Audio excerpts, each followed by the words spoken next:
کبھی کبھی ایک چھوٹا سا عمل، ایک معمولی سی نیکی پوری زندگی کو بدل کر رکھ دیتی ہے۔ یہ کہانی ہے ایک بچے کی اور ایک روپیہ کی جو کسی کی زندگی بن گیا۔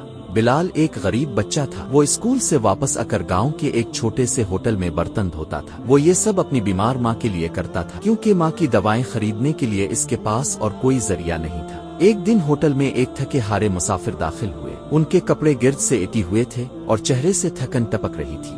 انہوں نے مالک سے کہا، بس ایک گلاس پانی دے دو، مگر مالک نے غصے سے جواب دیا، پانی مفت نہیں ہے، پیسے دو۔ مسافر نے جیب ٹٹولی لیکن ایک روپیہ بھی نہ نکلا۔ وہ چپ چاپ الفاٹنے لگے۔ یہ منظر بلال نے دیکھ لیا۔ اس نے اپنی جیب سے ایک روپیہ نکالا اور مالک کے ہاتھ پر رکھ دیا۔ کہا، چاچا ان کو پانی دے دو، میرے پیسوں سے۔ مسافر نے پانی پیا، آنکھوں میں آنسو آ گئے۔ انہوں نے بلال کو دعا دی اور کہا، بیٹا تمہارا یہ احسان کبھی نہیں بھولوں گا۔ وقت گزرتا گیا، بلال بڑا ہوا، ماں کی وفات ہو گئی۔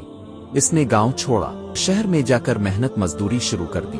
ایک دن وہ اچانک بیمار پڑ گیا۔ اسے اسپتال لے جایا گیا مگر اس کے پاس علاج کے پیسے نہیں تھے۔ وہ بے بس تھا، لاچار تھا اور خاموش تھا۔ ڈاکٹر اندر آیا، رپورٹس دیکھی، مسکرا کر بلال کی طرف دیکھا، کہا، اس کا علاج مفت ہوگا۔ بلال حیران رہ گیا اور پوچھا، کیوں؟